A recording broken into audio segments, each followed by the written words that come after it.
اس تحریک کے روح رواں منیر اے ملک تھے، جو آل پاکستان نیشنل کمیٹی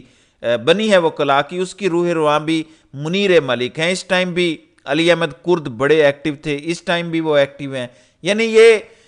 وہی ٹیم ہے جو 2007 کی وکلاء تحریک میں ہمیں ایکٹیو نظر آئی۔ اس دفعہ بھی وہی وکلاء سرگرم ہیں، انہی وکلاء جنہوں نے افتخار چودھری کو تمام تر بار ایسوسی ایشنز میں خطاب کی دعوت دی تھی، وہی تمام تر وکلاء منصور علی شاہ کو کہہ رہے ہیں کہ وکلاء تحریک کو گرم کرنے کے لیے، کامیاب کرنے کے لیے، ایک مومنٹم بنانے کے لیے آپ کو بار ایسوسی ایشنز میں آنا چاہیے اور خطاب کرنا چاہیے۔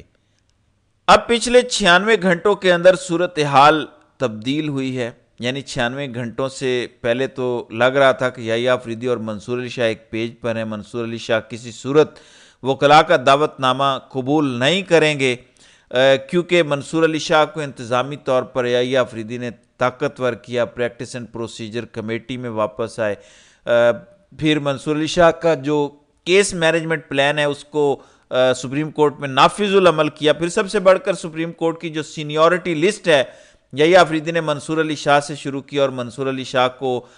سپریم کورٹ کا انتظامی کنٹرول دیا۔ جو فیصلے قاضی صاحب منصور علی شاہ کے حوالے سے کر گئے تھے، منصور علی شاہ کے حوالے سے وہ تمام تر فیصلے ریورس کیے، تو ہر شخص کا خیال تھا کہ منصور علی شاہ کو وکلاء تحریک کا حصہ نہیں بننا چاہیے، حالانکہ وہ وکلاء تحریک 26ویں آئینی ترمیم کے خلاف تھی، لیکن سب کو پتہ ہے کہ 26ویں آئینی ترمیم کے ذریعے منصور علی شاہ کا ہی رستہ روکا گیا، جب 31 اکتوبر کی شام کو منصور علی شاہ اور منیب اختر نے پریکٹس اینڈ پروسیجر کمیٹی کا اجلاس بلا کر یہ فیصلہ کیا کہ 26ویں آئینی ترمیم کے خلاف درخواستیں جو سپریم کورٹ میں دائر ہو چکی ہیں انہیں 4 نومبر کو ٹیک اپ کر کے سپریم کورٹ کا فل کورٹ بینچ بنایا جائے۔ یحییٰ آفریدی کے انکار کے بعد یحییٰ آفریدی نے پریکٹس اینڈ پروسیجر کمیٹی کے فیصلے پر عمل نہ کر کے اس پوری گیم کو ایکسپوز کر دیا۔ 5 نومبر کو آپ نے دیکھا کہ سپریم جوڈیشل کونسل کے اندر آئینی بینچ تشکیل دیا گیا۔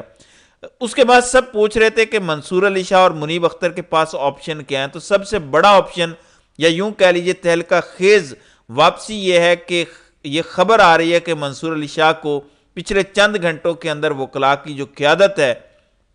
جس میں عین ممکن ہے کہ منیر ملک ہوں، وکلاء تحریک کے جو روح رواں ہیں، انہوں نے رابطہ کیا اور منصور علی شاہ کو دعوت دی کہ 11 نومبر سے جو پہلا آل پاکستان نیشنل ایکشن وکلاء کمیٹی کا جو کنونشن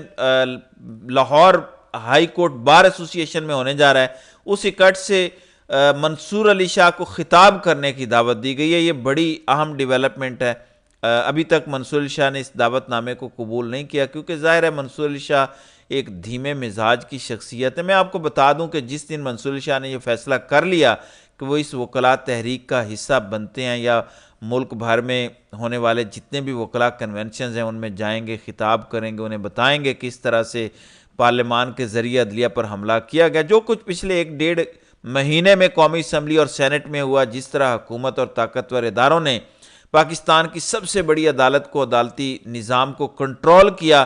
وہ تمام تر چیزیں اگر جسٹس شاہ پبلک کرنا شروع کریں گے تو پھر میں آپ کو بتا دوں کہ یہ کھیل ختم نہیں ہوا۔ اگر کسی کو یہ لگ رہا تھا کہ گیم ختم ہو گئی ہے تو آپ سیٹ بیلٹ باندھ لیجئے، 11 نومبر کی تاریخ پر سرخ دائرہ لگا لیجئے، دیکھتے ہیں کہ ہوتا ہے کیا۔ دوسری امپورٹنٹ خبر یہ ہے کہ اب سے کچھ دیر بعد سپریم کورٹ میں ایک طوفان برپا ہو سکتا ہے۔ آج 7 نومبر کو یحییٰ آفریدی نے پاکستان بھر کے انسداد دہشت گردی کے عدالتوں کے ججز کا اہم ترین اجلاس طلب کیا ہوا ہے۔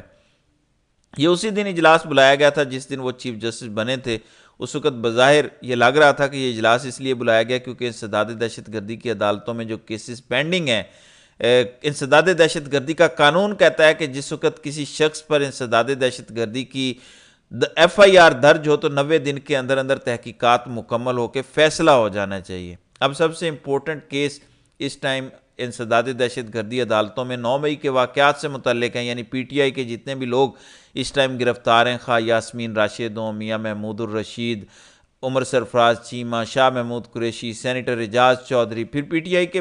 بے شمار اس ٹائم لوگ جیلوں میں ہیں، کارکنان جیلوں میں ہیں جن پر الزام لگا کر گرفتار کیا گیا، لیکن عدالتوں میں بیٹھے ججز نے 90 دن میں تحقیقات مکمل نہیں کی۔ 1.5 سال گزر گیا، کسی کو نہ تو سزا ہوئی اور نہ ہی کسی کو بری کیا گیا۔ گو کچھ لوگوں کو ضمانت ملی لیکن ان کو یا تو کسی اور کیس میں گرفتار کیا گیا یا ابھی تک کیس چل رہا ہے۔ تو پچھلے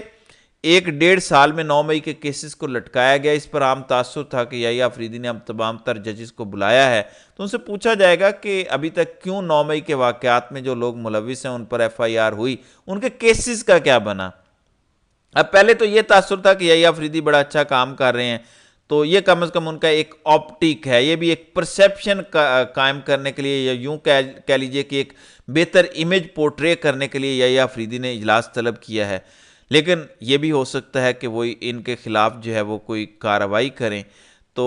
بہرحال 5 نومبر بہرحال اب دیکھنا یہ ہے کہ اس حوالے سے جو ہے وہ آگے ہوتا ہے کیا، کیونکہ کوئی ایسا فیصلہ آ سکتا ہے جو ایک طوفان برپا کر سکتا ہے اگر ان ججز کے خلاف کوئی کارروائی کا آغاز کر دیتے ہیں، کیونکہ پچھلے 1.5 سال میں کیوں 9 مئی کے کیسز کے ملزمان کے خلاف فیصلے نہیں دیے جا سکے، کیا وجوہات ہیں، کیا یہ سوالات اس اہم اجلاس میں اٹھائے جائیں گے۔ انشاءاللہ جو بھی اپڈیٹ ہوں گی اس پر اگلی ویڈیو میں بات کریں گے۔ تو ناظرین کرام، آپ کی اس ویڈیو کے حوالے سے کیا رائے ہے؟ آپ اپنی رائے کا اظہار کامنٹ سیکشن میں ضرور کیجئے گا۔